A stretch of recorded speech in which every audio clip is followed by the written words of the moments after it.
Tus intestinos son la segunda concentración más grande de neuronas de todo tu cuerpo, y por mucho tiempo no les habíamos prestado la suficiente atención. Pero hoy sabemos que son el hogar de miles de millones de bacterias que viven alimentándose de lo que nosotros comemos. Aunque lejos de ser parásitas, nos resultan bastante beneficiosas, pues nos ayudan con la digestión, fortalecen nuestro sistema inmunológico y de una manera muy curiosa afectan tu comportamiento. Y es que en más de un sentido, eres lo que comes. Hoy hablaremos de la microbiota intestinal. Para poder entender a nuestra microbiota, primero hay que entender cómo llegaron esas bacterias ahí. Se le denomina endosimbiosis a la relación en la cual un organismo habita dentro de otro, logrando así un beneficio mutuo. La primera persona en popularizar este término fue la microbióloga Lynn Margulis. Ella dedicó su vida a estudiar los organelos de las células. Porque así como nosotros tenemos diferentes órganos que trabajan en conjunto, las células tienen organelos, cada uno con una función en específico. Algunos producen energía, otros producen nutrientes y otros los transportan. Pero todos están tan especializados en hacer su trabajo que dependen completamente unos de otros para sobrevivir. Jamás podrían hacerlo por sí mismos. Por mucho tiempo no entendíamos cómo los organelos llegaron a especializarse tanto, siendo que la célula es el componente más básico de la vida. Margulis apoyaba la idea de que una célula más grande se había tragado a una más pequeña, y esta, en vez de ser digerida, encontró una forma de adaptarse para vivir dentro de ella. Y con el paso del tiempo y las generaciones, se convirtieron en los organelos de las células que conocemos hoy en día. A esto se le llama teoría endosimbiótica. En su momento, fue una idea muy polémica, pero Margulis la defendía fuertemente, a pesar de que fuera rechazada por el resto de la comunidad científica. Y es que en ese entonces se tenía una perspectiva muy darwiniana y no veían por qué dos organismos que no están emparentados habrían de trabajar juntos. Y es que por décadas se mantuvo esta forma de ver las cosas, de que la evolución es dirigida por la competencia del más fuerte. Pero a pesar de esto, Margulis siguió trabajando para publicar su teoría. 15 veces contactó con revistas científicas para que publicaran su artículo y 15 veces fue rechazada. Pero ella jamás se rindió. Ella sabía que la vida no solamente es dirigida por la competencia, también por la simbiosis. Ella pensaba que la visión de Darwin estaba incompleta y citándola, la vida no dominó el planeta por medio del combate, lo hizo a través de la colaboración. Y ya que estamos, veamos qué fue lo que le faltó a la teoría de Darwin. Primero que nada, Darwin no inventó ni descubrió la evolución. Lamarck había propuesto este concepto desde un siglo antes, pero nadie se acuerda de él.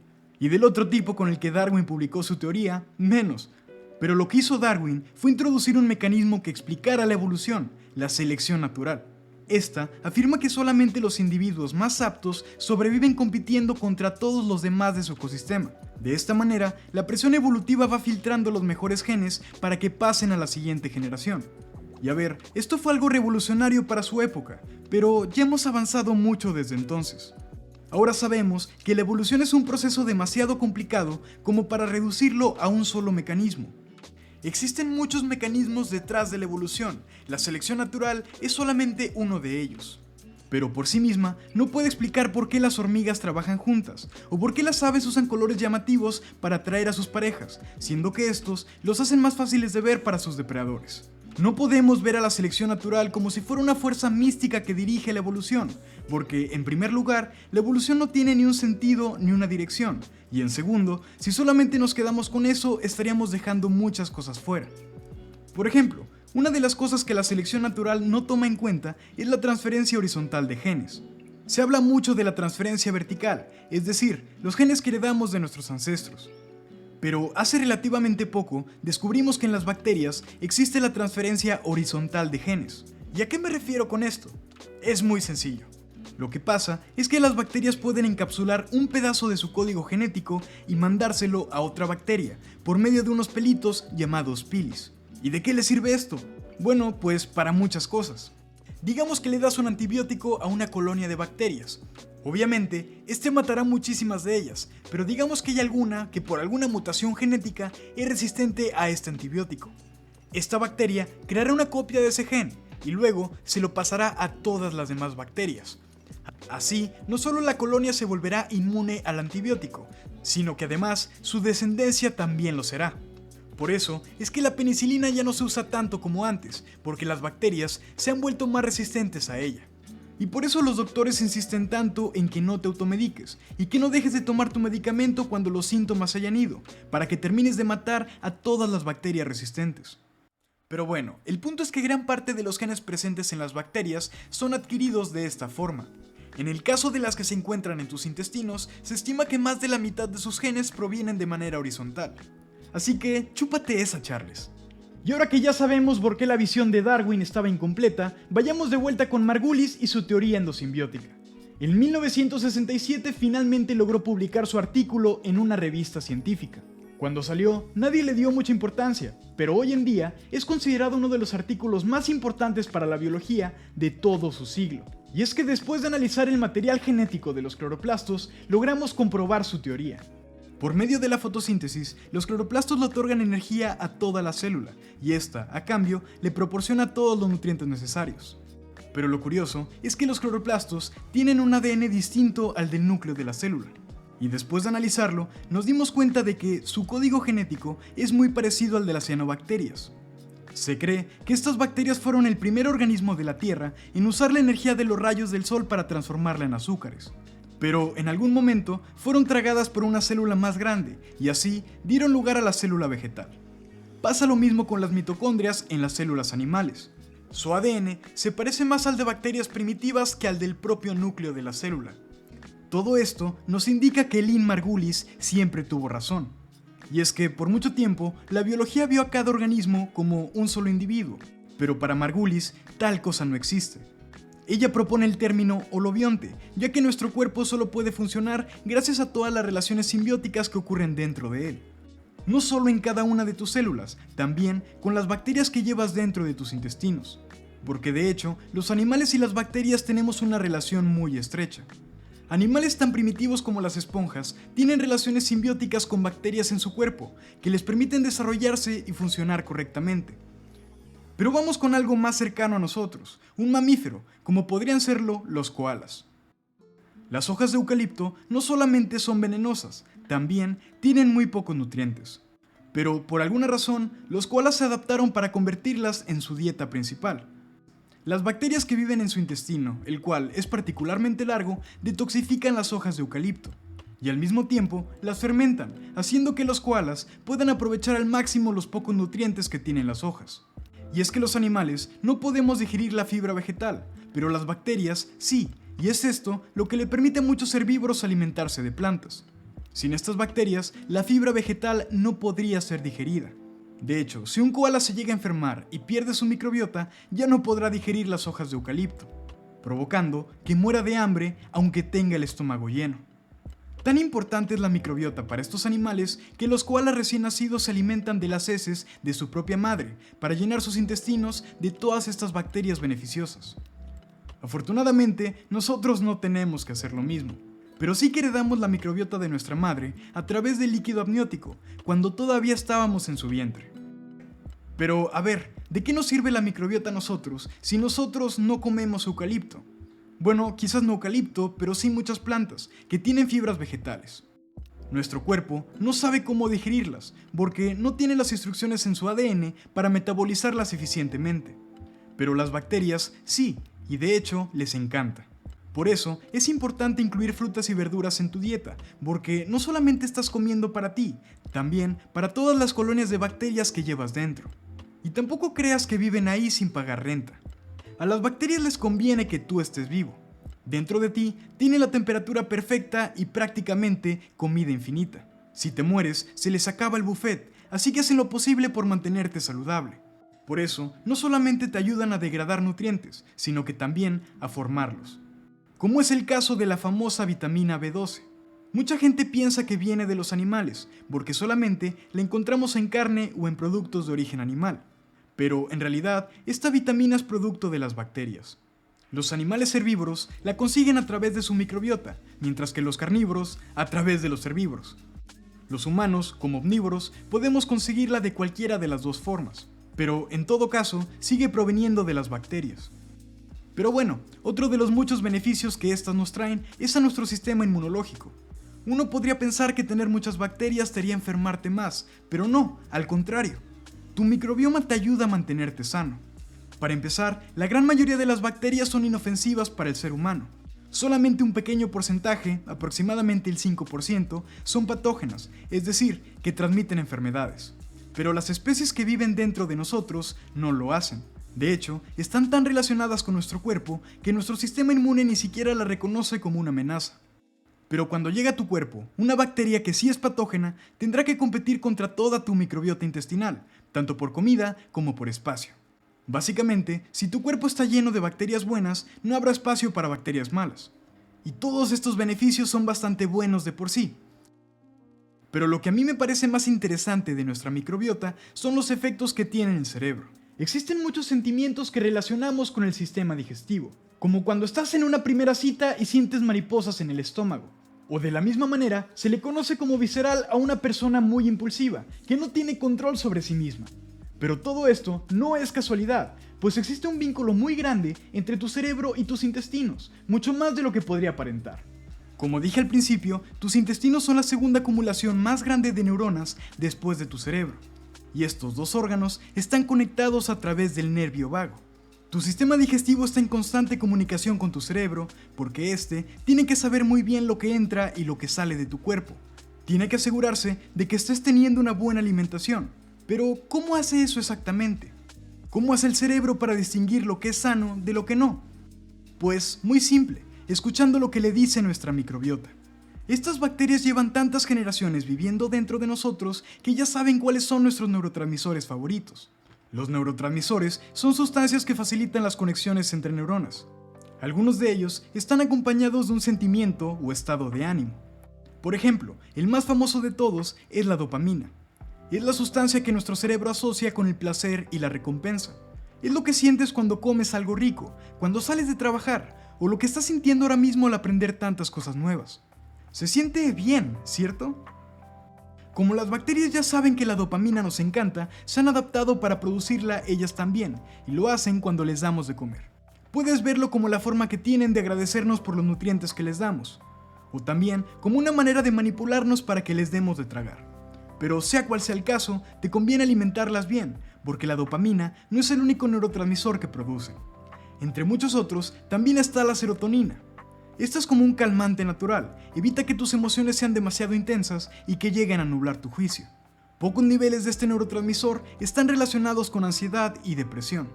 Y déjame decirte que el 80% de la serotonina de todo tu cuerpo está alojada en tus intestinos. Y ahí te van más neurotransmisores que produce nuestra microbiota, por si te hacen falta más razones para comer bien. Todos están relacionados con el manejo del estado de ánimo y del estrés.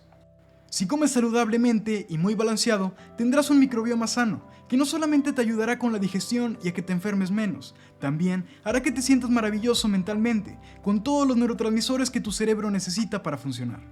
Pero, ¿qué crees que va a pasar si todos los días desayunas un gansito y una coca?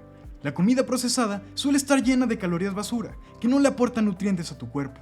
Y si no le das los nutrientes necesarios a las bacterias de tus intestinos, disminuirá la población y diversidad de tu microbiota.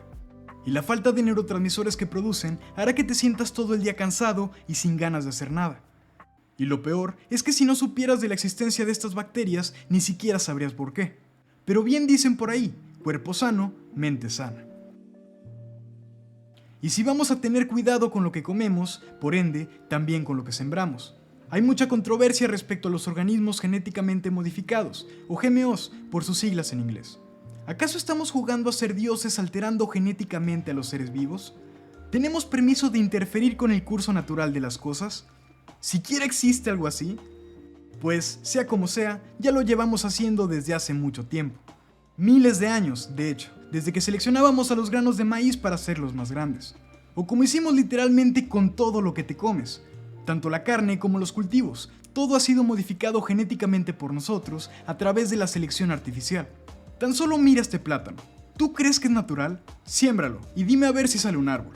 Spoiler, no va a salir, porque los plátanos que comemos ni siquiera tienen semillas. Por generaciones hemos seleccionado los plátanos que tenían menos semillas y más pulpa. Y lo hicimos tanto que las semillas se atrofiaron por completo. Así también le pasó al hocico de los perritos Pug. Llevamos tantas generaciones cruzándolos entre sí mismos que su árbol genealógico parece más un círculo, y como consecuencia, su hocico está tan reducido que ahora tienen problemas para respirar. Pero seguramente te quedaste con la duda de cómo le hacen para sembrar plátanos, así que vamos primero con eso. Las plantas se reproducen tanto de manera sexual como de manera asexual. La primera es a través de la polinización. Cuando una flor es polinizada, ya sea por el viento o por insectos, después se convierte en un fruto, que consigo trae semillas. Estas semillas llevan tanto el ADN de la planta que la produjo como del polen que la polinizó. En pocas palabras, hay intercambio de material genético. Pero en la otra forma, en la manera asexual, esto no ocurre. En algunas plantas puedes cortar una parte del tallo para hacer que saque raíces, ya sea colocándolo en agua o sembrándolo directamente. En el caso de los plátanos, se separan los bulbos que crecen por debajo de la planta principal. Luego puedes sembrarlo y listo, ya tienes otra planta de plátanos. Pero hay un pequeño inconveniente. Esta nueva planta será un clon idéntico de la planta de la que provino. Como no hay intercambio genético, el ADN sigue siendo exactamente el mismo. Esto puede ser beneficioso por muchos motivos, como si quieres que todos tus cultivos tengan buen tamaño y un sabor consistente. Pero el problema es que si todos son iguales genéticamente, entonces son vulnerables a las mismas enfermedades y plagas. Si a los plátanos les llegara una pandemia, podrían llegar a desaparecer por completo. Y de hecho, ya les llegó. La variedad de plátano Cavendish es una de las más populares del mundo. Supone más del 90% de las exportaciones internacionales de esta fruta. Sin embargo, esta variedad es vulnerable a la enfermedad de Panamá, también conocida como raza tropical 4. Esta proviene de un hongo muy resistente a fungicidas, y a pesar del nombre, fue identificada por primera vez en Taiwán, y de ahí se extendió rápidamente a los países cercanos. Se hicieron muchos esfuerzos por mantener esta enfermedad lejos del continente americano, pero en 2019 apareció por primera vez en Colombia, el productor de plátano más grande del mundo. Y podrás imaginar el problema que esto supone. Una vez que este hongo ataca los cultivos, es muy difícil erradicarlo, ya que se queda en el suelo durante meses. Si se llega a detectar una planta infectada, hay que talar todas las de alrededor, para asegurarse de que no se propague. Si no hacemos algo al respecto, el plátano Cavendish podría llegar a extinguirse. Y deja tú las pérdidas económicas, estamos hablando de la comida que le llena el estómago a mucha gente. Esta es una de las consecuencias que tiene alterar genéticamente a otros organismos para nuestro propio beneficio. Pero también hay que recalcar que estos mismos beneficios son lo que nos ha impulsado como humanidad. La agricultura nos ha permitido hacer cosas increíbles. Es como lo que le pasó a las hormigas cortahojas. Ellas se alimentan de un hongo que se encuentra dentro de su nido, el cual hacen crecer con hojas de los árboles. Tener una fuente estable de comida les ha permitido especializarse para formar las sociedades más complejas de todos los insectos, teniendo castas con diferentes tamaños y labores dentro del hormiguero. En el caso de los humanos, tener una fuente estable de alimento durante milenios nos ha permitido incrementar el tamaño de nuestros cerebros. Nuestras cabezas no solamente son más grandes en proporción a nuestro cuerpo que las de otros animales, sino que también nuestro cerebro necesita muchas más calorías para funcionar. Y conforme hemos desarrollado formas más eficientes de cultivar comida, hemos aumentado la producción de alimento, mejorando directamente nuestra calidad de vida. En el siglo XVIII, en Europa, se empezaron a desarrollar nuevas técnicas para sembrar comida, las cuales revolucionaron la agricultura para siempre. Había nuevas herramientas de arado, llegaron nuevos cultivos de América y se implementaron nuevos métodos de rotación de cultivos. Estos cambios incrementaron drásticamente la producción de comida en toda Europa, produciendo casi el doble o el triple que en décadas pasadas. Las familias ahora podían tener más hijos porque había comida de sobra, así que la población mundial subió de la mano con el incremento de la producción de alimentos. La agricultura también nos ha dado cultivos que por sí mismos no hubieran aparecido en la naturaleza, como lo son el brócoli, la coliflor, las coles de Bruselas o el repollo. Lo creas o no, todos estos vegetales provienen de la misma especie, Brassica oleracea, solo que diferentes granjeros se enfocaron en crecer diferentes partes de la planta, obteniendo diferentes resultados. Los que se enfocaron en crecer las flores tuvieron brócoli y coliflor, los que crecían los brotes laterales tuvieron coles de Bruselas y los que crecían las hojas, el repollo. Y así como puedes sacar diferentes cultivos de la misma planta, también puedes cruzar dos especies relativamente cercanas para crear un nuevo cultivo. Este es el caso de la naranja, la cual es un híbrido 75% toronja, 25% mandarina. Ocurre lo mismo con las fresas que comemos hoy en día. Ni siquiera son tan antiguas, se empezaron a cultivar hace 300 años en Francia. y son un híbrido entre una especie de fresas salvajes de Norteamérica con otra de Chile.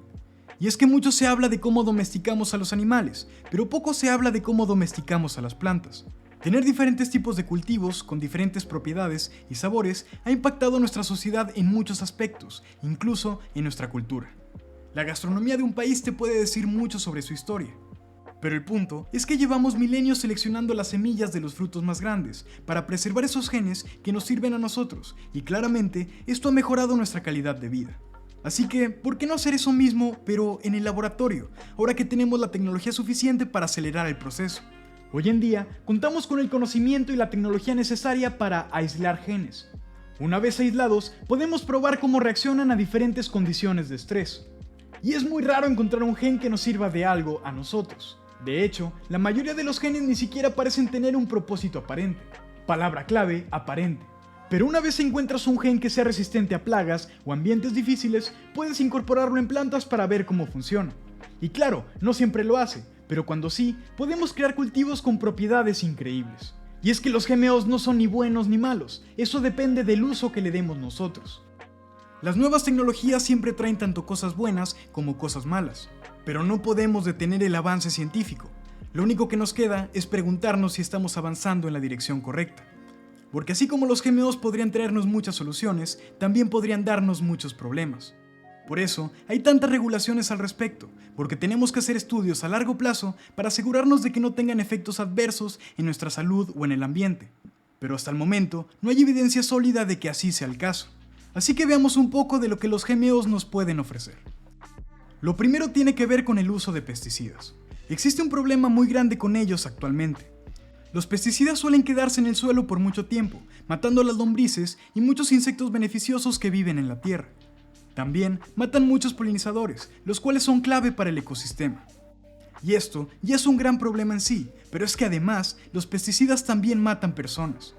En muchos lugares del mundo hay agricultores que no cuentan con el equipamiento necesario para aplicar los pesticidas y terminan intoxicados por la exposición a largo plazo.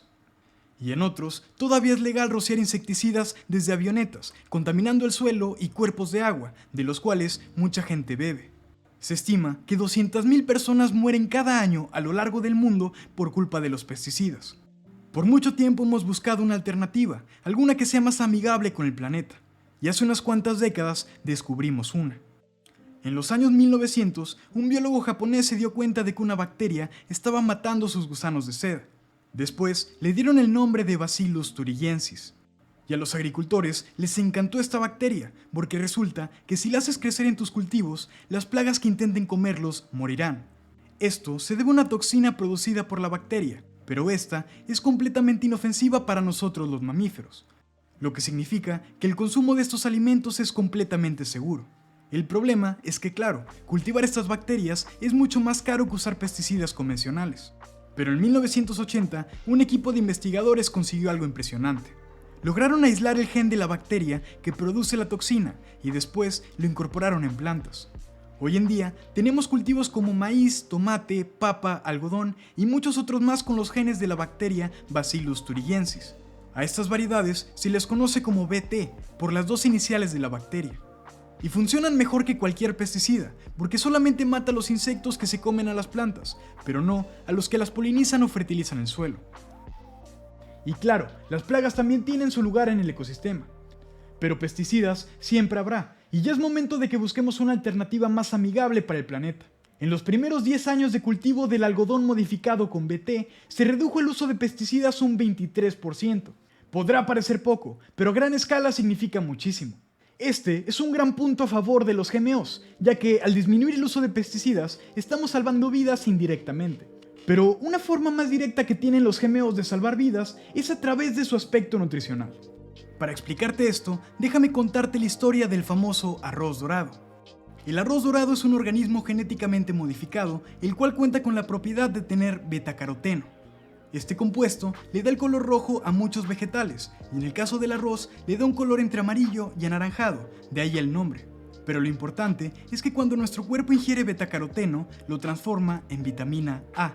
La deficiencia de esta vitamina raramente es un problema en países desarrollados, pero está muy presente en países de bajos recursos. y casi un tercio del arroz en estos lugares es desechado debido a las enfermedades y plagas, ya que el crecimiento del arroz requiere de un ambiente muy húmedo. El arroz dorado suponía una solución perfecta para estos dos problemas.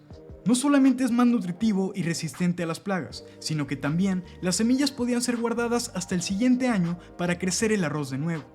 El arroz fue hecho para llegar a las manos de los que más lo necesitaban. Pero luego llegó el pánico mediático. Grupos activistas que, si bien tenían buenas intenciones, aclamaban que los GMOs eran un peligro para la humanidad, aunque no estaban respaldados por la evidencia científica. Pero toda la atención que levantaron dio lugar a muchas protestas y con estas le cayeron muchas restricciones al arroz dorado. Esto retrasó muchísimo su investigación, pero afortunadamente estas restricciones se levantan cada vez más y hace muy poco empezaron a cultivarlo comercialmente por primera vez en Filipinas. Y qué bueno, porque el potencial en todo esto es enorme.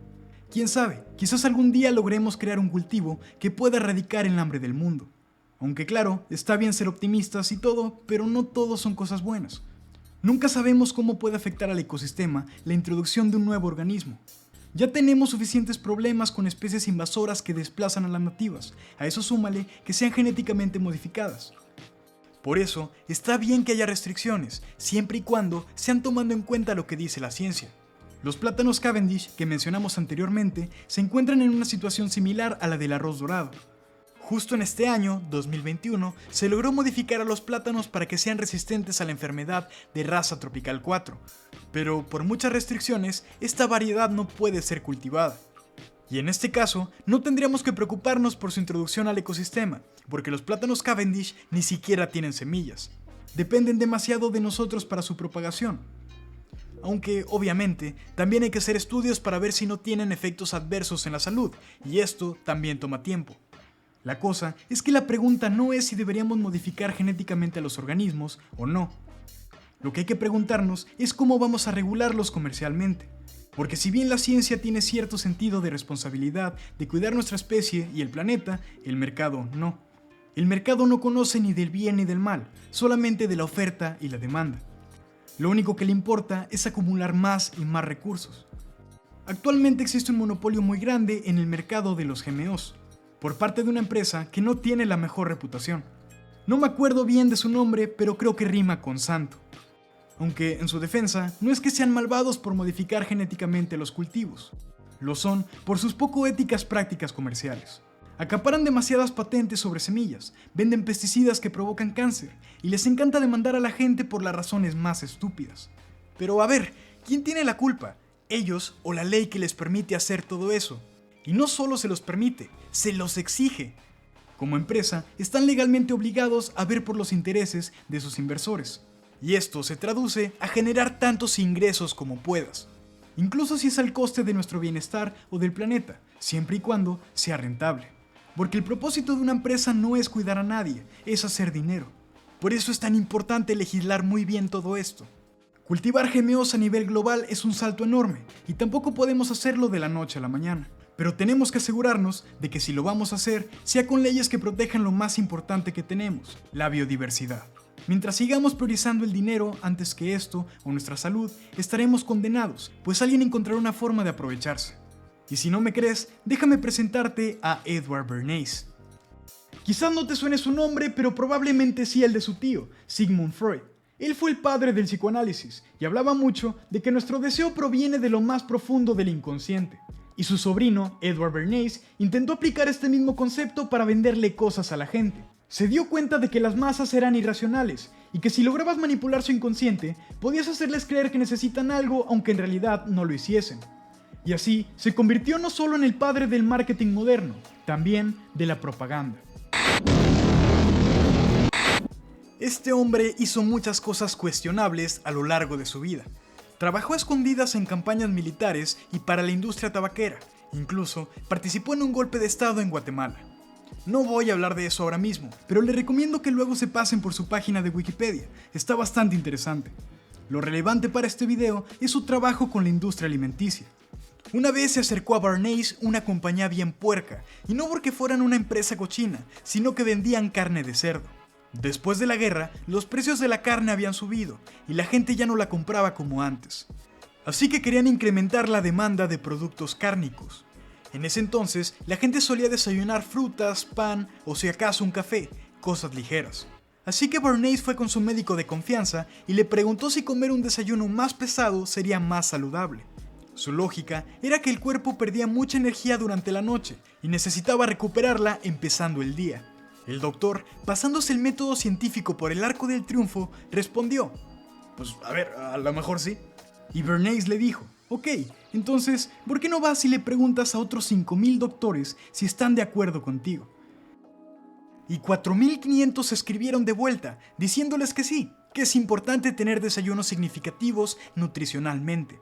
Bernays se aprovechó de lo que dijeron los doctores para sacar noticias con titulares exagerados, diciendo que miles de expertos en la salud pedían urgentemente que se tuvieran desayunos más pesados, con huevo o con tocino.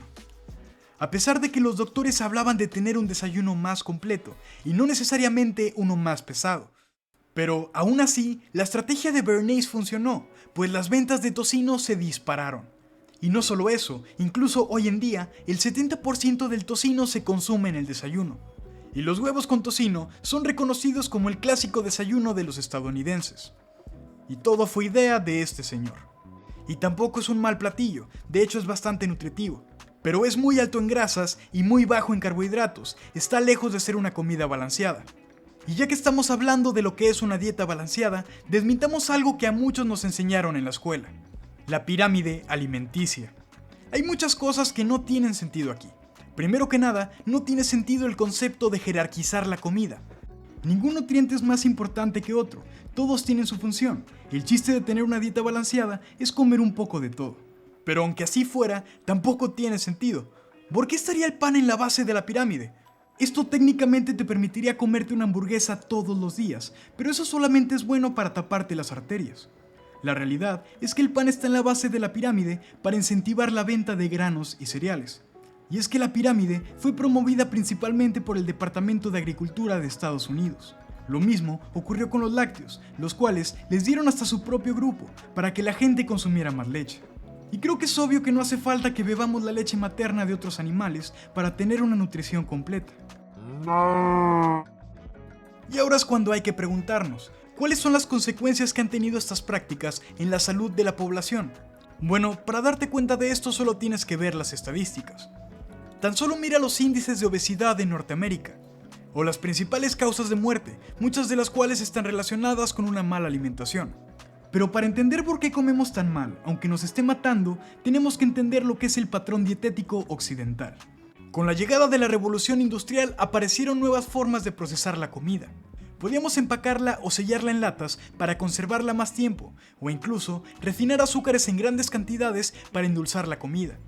Este tipo de comida prefabricada resultaba muy práctica para la gente que trabajaba en fábricas o que pasaba mucho tiempo trasladándose de un lugar a otro. No tenían tiempo de ir hasta su casa y cocinar, así que en vez de gastar así su hora de comida, mejor compraban la comida ya hecha. Esto dio lugar a las primeras instancias de comida rápida. Comida producida en masa enfocada en la rapidez del servicio. Práctico sin duda, pero para nada saludable. Y esta forma de comer ha generado un patrón en nuestra dieta, el patrón dietético occidental. Este está caracterizado por ingestas muy altas en carne roja y comida procesada, grasas en forma de aceite o mantequilla, y bebidas con muchos azúcares añadidos. Y en contraste, un mínimo consumo de frutas, verduras, legumbres, granos enteros y pescado. Esta dieta representa un consumo excesivo de calorías, y se han hecho muchos estudios del impacto que tiene en nuestro cuerpo. Primero que nada, aumenta tus niveles de azúcar y colesterol en la sangre. Además, te vuelve más propenso a enfermedades como la obesidad, diabetes, cáncer y enfermedades inflamatorias intestinales. Y además, afecta una parte muy importante de tu cerebro, el hipocampo. Este está relacionado con las emociones, la motivación, el aprendizaje y el autocontrol. Una dieta de este estilo hace que sigas teniendo apetito a pesar de que hayas comido lo suficiente, lo cual lleva a comer en exceso. Esto afecta directamente tu toma de decisiones y está demostrado que también interfiere con tu capacidad de retener información y aprender cosas nuevas. Por eso me parece urgente que reconsideremos la forma en la que consumimos alimento. Y yo no soy nadie para decirte lo que debes de comer o no, pero te puedo contar de lo que más me preocupa a mí como consumidor. Y es que todos le tienen miedo a las grasas, cuando son reservas de energía muy importantes para nuestro cuerpo. Solo que como todo, en exceso se vuelven malas. El verdadero veneno que le añaden a lo que comemos y bebemos es el azúcar. Y no estoy hablando de los azúcares naturales de las frutas, obviamente ese es bastante bueno. El problema es el azúcar procesado, ese que le añaden en cantidades cuestionables al refresco. Y no solo al refresco, hoy en día se lo añaden a mucha comida procesada, ya sea en forma de azúcar refinado o jarabes de alta fructosa. Pero te recomiendo evitarlo en cualquiera de sus presentaciones, porque le hace daño tanto a tu cuerpo como a tu cerebro. Cuando comes azúcar procesado, estás bombardeando tu cuerpo con calorías, que no tienen nutrientes importantes, solamente energía. Energía que luego tu cuerpo tiene que almacenar en grasas. Y estas grasas, cuando ya no tienen más espacio en donde quedarse, empiezan a filtrarse en tu sangre, aumentando tus niveles de colesterol. Este se irá acumulando en las paredes de tus arterias, haciendo que tu corazón se tenga que esforzar más para bombear la sangre. Y tarde o temprano te terminará dando un infarto. Pero si el azúcar nos hace tanto mal, ¿por qué sabe tan bien? Bueno, a los mamíferos nos encanta el sabor dulce porque las cosas dulces están llenas de calorías. Y el azúcar de las frutas está bastante bien, ya lo dije anteriormente. Pero nadie contaba con que inventaríamos el azúcar refinado, el cual nada nos aporta nutricionalmente. Pero sigue presionando ese botón de recompensa en nuestra cabeza, liberando dopamina, haciendo que se sienta bastante bien. Por eso el azúcar es tan adictivo, porque te genera placer, y el placer no es algo que puedas llenar. Siempre te vas a quedar con ganas de más. Y por eso es tan peligroso consumir cantidades grandes de azúcar a edades tempranas. Imagínate que tu cerebro apenas se está desarrollando y lo empiezas a bombardear con dopamina. Normalmente la conseguirías haciendo ejercicio o trabajando en tus metas, lo cual te dejaría beneficios a largo plazo. Pero al consumir azúcar, le estás dando a tu cerebro esa misma recompensa. Es como tomar un atajo, sintiendo placer sin habértelo ganado.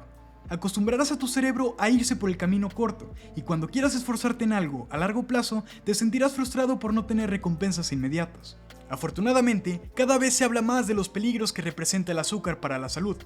Pero por esto mismo, se lanzan muchos productos light, como refrescos sin calorías. Pero, ¿cuál es el truco? ¿Cómo hacen para que tengan 0 calorías, pero sepan igual de dulce que uno que sí lleva azúcar? Eso es gracias a los edulcorantes. Son sustancias cuya estructura molecular es muy parecida a la del azúcar. Entonces, cuando son detectadas por nuestras papilas gustativas, le envían la señal al cerebro de que estamos comiendo algo dulce. La sucralosa, uno de los edulcorantes más comunes, es de 300 hasta 500 veces más dulce que la sacarosa, el azúcar refinado. La cosa es que cuando ingieras azúcares naturales, como los que encuentras en vegetales, no te sabrán tan dulces porque tus papilas se habrán acostumbrado a la sucralosa. Y dirás, bueno, pero al menos no tiene calorías, así que me ayuda a bajar de peso. Pero de hecho, ni eso, los edulcorantes están relacionados con aumento de peso y enfermedades del corazón. No suelo estar de acuerdo con él, pero ya lo había tuiteado un hombre naranja hace mucho tiempo. Y por último, hablemos de una sustancia tan deliciosa como adictiva, el glutamato monosódico. Es un potenciador de sabor, pero un sabor que no es conocido por muchos. Todos hablan de que nuestra lengua percibe sabores dulces, salados, amargos y agrios, pero no muchos conocen la existencia del quinto sabor. A este se le llama umami, la palabra japonesa para decir delicioso. Piensa en un tomate, por ejemplo. No es ni dulce, ni salado, ni amargo, ni agrio, es umami. Otros ejemplos pueden ser la carne o el queso. Es este mismo sabor el que es potenciado por el glutamato monosódico. Por esto mismo, suele añadirse en forma de polvo a mucha comida procesada, como papas fritas o sopas instantáneas. Fíjate en las etiquetas. Y existe un pequeño porcentaje de gente que puede ser alérgica a esta sustancia. Pero, aunque no lo seas, es muy fácil caer ante el delicioso sabor del umami y terminar atascado de comida chatarra que no le aporta nutrientes a tu cuerpo ni a tu microbiota. Y es aquí cuando regresamos al tema del principio. La comida procesada no solamente le afecta a tu cuerpo, también a las bacterias que llevas dentro. Si no lo vas a hacer por ti, por lo menos hazlo por ellas. Antes, se pensaba que una microbiota saludable tardaba años en formarse, pero los estudios más recientes indican que no. Si bien existe el factor genético, la microbiota suele ser bastante maleable y se adapta relativamente rápido a lo que consumas. Pero si solamente comes comida procesada, no tendrás ni bacterias ni los neurotransmisores que éstas producen. Y ya hablamos de todo lo que esto implica. Quizás deberíamos de preocuparnos por regular mejor la comida procesada, antes de que siga siendo un problema para las siguientes generaciones. Y de nuevo, yo no soy nadie para decirte qué comer. Lo dejo a tu criterio, cada quien tiene sus propias necesidades alimenticias. Y tampoco pasa nada si te comes un gansito de vez en cuando, siempre y cuando no acostumbres a tu cuerpo a eso. Con lo que quiero que te quedes de este video no es que dejes de consumir cierto tipo de comida, sino que tengas un consumo consciente. Porque luego las marcas se aprovechan y le ponen orgánico en la etiqueta a cualquier cosa para cobrártela al triple. Así que, ya sabes, cuestiónate lo que consumes. Y con esto cierro el video, pero todavía no te vayas porque tengo un anuncio muy importante que darles. En fin, hablé como de 1000 temas en este video. Quizás pude separarlo en 3 partes más pequeñas, pero quería enfocarme en cómo todos estos temas tergiversan entre sí. Ya saben, abajo están mis fuentes y si quieren aportar a la discusión adelante, me encantaría escuchar su opinión en los comentarios. Y ahora sí, antes de que te vayas déjame contarte algo muy importante. Es algo que llevo pensando desde hace mucho tiempo y de pronto empezó a tomar forma. De nada me sirve una comunidad tan magnífica como la que hemos formado si no la utilizo para hacer cosas buenas. Así que organicé un evento para el sábado 30 de octubre llamado Reforestacón. Serán 6 horas de divulgación científica en directo, en donde ustedes podrán donar para sembrar árboles. Todo el dinero irá directamente a Apoya tu Bosque Local, quienes llevan reforestando nuestras sierras desde el 2012. Habrá muchos invitados, dinámicas y sorpresas, así que no se lo vayan a perder. La transmisión empezará a las 5 de la tarde, hora México, aquí mismo en mi canal. Ahí los espero, que se va a poner muy bueno. Y si no alcanzan a verlo por cualquier cosa, no se preocupen porque quedará resubido. Y ahora sí, sin más que decir, muchas gracias por quedarte hasta el final y nos vemos a la próxima. Si quieres apoyar este proyecto, puedes hacerlo a través de Patreon, por tan solo $1 o $5 al mes. Así, no solo me ayudas a seguir haciendo esto, también tendrás acceso anticipado a mis videos, podrás elegir el tema de los directos y saldrás aquí en los créditos. Muchas gracias, me llamo Carlos y espero tengas un excelente día.